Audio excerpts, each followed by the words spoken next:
السلام علیکم ورحمۃ اللہ وبرکاتہ۔ Welcome to health for all. دوستوں، جیسے کہ میں نے پچھلی ویڈیو میں آپ کو کچھ حد تک تفصیلات بتائے تھے دل کے امراض کے بارے میں، آج میں آپ کو کس طرح سے ہم محفوظ رہ سکتے ہیں دل کے امراض سے۔ دل کے امراض سے محفوظ رہنا ہر ایک کا حق ہے، اور ہر انسان یہ کوشش کر سکتا ہے کہ اپنے دل کو ہمیشہ سارے بیماریوں سے محفوظ رکھیں، کیونکہ آپ خود اپنے دل کا ٹیک کیئر کر سکتے ہیں۔ اب اس کے لیے آپ کو کچھ کوششیں کرنی ہوتی ہیں، کچھ احتیاطیں کرنی ہوتی ہیں، تاکہ آپ کو اس طرح کے امراض پیدا نہ ہوں جو کہ دل کے امراض کی شکل میں آپ کو مشکلات کا باعث بنے۔ تو اس میں سب سے پہلے میں آپ کو ایک بات بتاؤں گا کہ سب سے اہم بات ہے انسان کی غذا۔ اگر آپ غذا کی صحیح ترتیب کرتے ہیں اپنی زندگی میں، تو پھر آپ کا میٹابولک پروسیس بالکل نارمل طریقے سے چلتا رہے گا، اور پھر آپ کو کوئی مشکل، کوئی بیماری کا آنا آپ کے قریب جوازی نہیں بنے گا۔ دو باتیں میں اکثر اپنے لیکچرز میں بتاتا ہوں کہ ہماری زندگیوں میں دو قسم کے زہر ہیں، جس کو میں کہتا ہوں کہ وائٹ پوائزن۔ ایک شوگر ہے اور دوسرا سالٹ ہے۔ اگر انسان بنیادی طریقے سے اگر یہ دو وائٹ پوائزنز کے استعمال میں اگر احتیاط رکھے، تو آپ دیکھیے کہ انشاءاللہ آپ کو خطرناک بیماریوں کا مقابلہ کرنا نہیں پڑے گا۔ اب آ جائیے کہ ہمیں ایسے کیا کام کرنا چاہیے جس سے ہمیں دل کے امراض سے ہم محفوظ رہ سکتے ہیں۔ سب سے پہلے آپ اپنی غذا کی ترتیب، ایسی غذا کو آپ کو استعمال کرنا ہے جس میں کولیسٹرول کی مقدار بہت کم ہو، چکنائی کا تناسب بہت کم ہو۔ جیسے مثال کے طور پہ آپ چکن کا استعمال ہے، فش کا استعمال ہے۔ ریڈ میٹ آلویز ہر ایک کو اس زمانے میں اوائڈ کرنا چاہیے، کیونکہ ہماری زندگی جو گزر رہی ہے آج کل، وہ ایک آرام اور آسائش کی زندگیوں میں سے۔ ہم لوگ اگر ہائی کولیسٹرول کی چیزیں استعمال کرتے ہیں تو اس کو یوٹیلائز کرنے کے لیے ہمارے پاس کوئی حرکت نہیں ہے، کیونکہ ہم ایئر کنڈیشن رومز میں بیٹھتے ہیں اور ہم حرکت کرتے ہیں گاڑیوں کے ذریعے سے۔ تو آپ بتائیے کہ ہمارا میٹابولک پروسیس کیسے ڈیولپ ہوگا؟ تو جب ڈیولپ نہیں ہوگا تو لازم بات ہے کہ وہی بلاکیج کا باعث بنے گا، اور وہی کولیسٹرول آپ کو نقصان کا باعث بنے گا۔ تو سب سے پہلا کام یہ ہے کہ آپ ریڈ میٹ کم سے کم جن کو تو کھانا نہیں ہے تو وہ تو اوائڈ کرنا چاہیے. ہاں جو عمر کے لحاظ سے ہیں وہ کم سے کم استعمال کریں.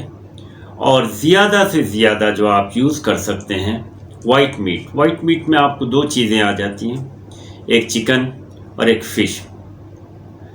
چونکہ فش کے بارے میں ہمیشہ سب کو یہ رائے دیتا ہوں کہ فش ایک واحد ایسی غذا ہے جس کے اندر نیچرل آیوڈین موجود ہوتا ہے.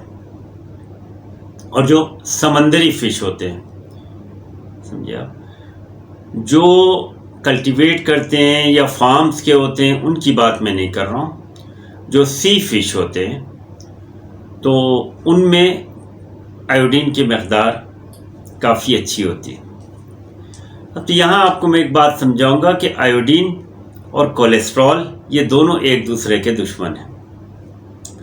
اگر آپ آیوڈین کو مینٹین کرتے ہیں اپنی غذا میں تو پھر کولیسٹرول کے جمنے کے کوئی چانسز نہیں ہوتے. اسی لیے آپ دیکھیے کہ جو لوگوں کو تھائرائڈ پرابلم ہو جاتا ہے، جن کو ہائپر تھائرائڈزم ہو جاتا ہے جس میں آیوڈین کی مقدار زیادہ ہو جاتی ہے، تو ان میں کولیسٹرول خود بخود ہی بہت کم ہو جاتا ہے.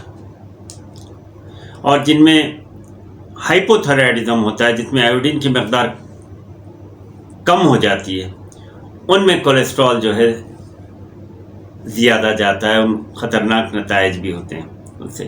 تو آیوڈین اچھا اس میں ایک اور آپ کے سامنے بات آ سکتی ہے کہ ضرور آپ یہ سوچ رہے ہوں گے کہ آج کل ایک اور ٹرینڈ نکلا ہے آیوڈائز سالٹ کا. آیوڈائز سالٹ کا ویسے میں اس لیے خلاف ہوں کہ آیوڈائز سالٹ کو وہ اسٹینڈرڈ سے نہیں بنایا جا رہا ہے آج کل جو ورلڈ ہیلتھ آرگنائزیشن کی طرف سے جو فارمولیشن دیا گیا ہے اس فارمولیشن کو فالو نہیں کرتے ہیں اکثر مینوفیکچررز، جس کی وجہ سے بجائے انسان کو فائدہ ہونے کے آپ دیکھیے کہ تھائرائڈ کے پرابلم زیادہ ہونے لگے ہیں آج کل. خاص کر لیڈیز میں زیادہ ہیں گوائٹر کے پرابلمز، تھائرائڈ ہائپر تھائرائڈزم کے، جو خطرناک نتائج دیتے ہیں اور دل کے امراض بھی پیدا کر دیتے ہیں بعد میں جا کے یہ چیزیں. تو آپ کوشش کریں کہ آپ بھلا پلین سالٹی استعمال اگر کوئی کرنا ہے تو اپنی مقدار میں رہ کے اور عمر کے حساب سے آپ اپنی غذا کی ترتیب کریں. اس لیے فش ایک ایسا ذریعہ ہے، سمندری فش، جس کے اندر آیوڈین کی مقدار بہت اچھی ہوتی ہے، تو وہ اپنی غذا میں شامل کریں. اور فرائیڈ چیزوں کو اوائڈ کریں جتنا ہو سکے، چاہے وہ کسی بھی آئل سے بنے ہوں، لیکن آئل ہے. تو کوشش کرنا چاہیے کہ ہمیں سبزیوں کا رجحان کرنا، ویجیٹیبلز کا رجحان کرنا چاہیے. ویجیٹیبلز کا استعمال زیادہ کرنا چاہیے ہماری اپنی زندگیوں میں. اور گوشت کے آئٹمز آپ اوکیشنل ہی رکھیں تو اچھا رہے گا.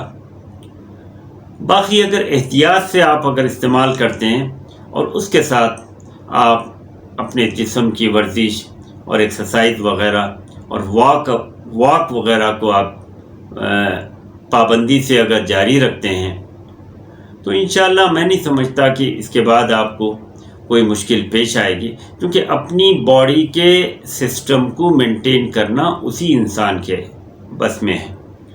سمجھے آپ؟ دواؤں سے کبھی آپ اپنی باڈی کو مینٹین مت کیجیے. اگر دواؤں سے آپ مینٹین کریں گے تو اس کے نتائج بڑے خطرناک آئیں گے. اس سے آرگنز کا ڈیمیج ہونا ایک عام سی بات ہے آج کل. تو کوشش کریں کہ اپنی غذا کی ترتیب کو صحیح کریں اور جہاں تک ہو سکے آپ ہائی کولیسٹرول کے چیزوں کو اوائڈ کریں. اور بہت ساری چیزیں ہمارے اپنی زندگیوں میں کامن ہے جس کو آپ آج کل کے لحاظ سے، جو آج کل دیکھیے کہ جتنے بھی کارڈیاک کنڈیشنز بڑھ رہے ہیں اس کا سبب صرف یہی ہے کہ غذا کی طرف. ہم نے دیکھا ہے کہ 25 سال کے نوجوان میں بھی کارڈیاک پرابلم آ جا رہا ہے، کیونکہ پہلے ایسا نہیں ہوتا تھا. 25 سال کے جو اکثر عربی پیشنٹس کو میں نے دیکھا ہے کہ 25 سال کے نوجوانوں میں جو ہے کارڈیاک پرابلمس آ جا رہے ہیں، اور آپ دیکھیے کہ جوان لوگ کارڈیاک اریسٹ اور کارڈیاک پرابلم سے انتقال کر جاتے ہیں۔ تو اس لیے اللہ نے ہمیں ایک نعمت دی ہے، ایک زندگی دی ہے، اس کی حفاظت کرنا اور اس کو صحیح طریقے سے لے کے چلنا ہم سب کا فرض ہے۔ آج کے لیے اس ویڈیو میں یہی بتانا چاہ رہا تھا۔ اپنا خیال رکھیں اور اس ویڈیو کو زیادہ سے زیادہ آپ کوشش کریں کہ اس کو شیئر کریں اور سبسکرائب کریں، تاکہ لوگوں کو بہت ہی سمپل طریقے سے، سادگی سے لوگوں کو معلومات ہو سکیں۔ آج کے لیے اتنا کافی ہے۔ اللہ حافظ۔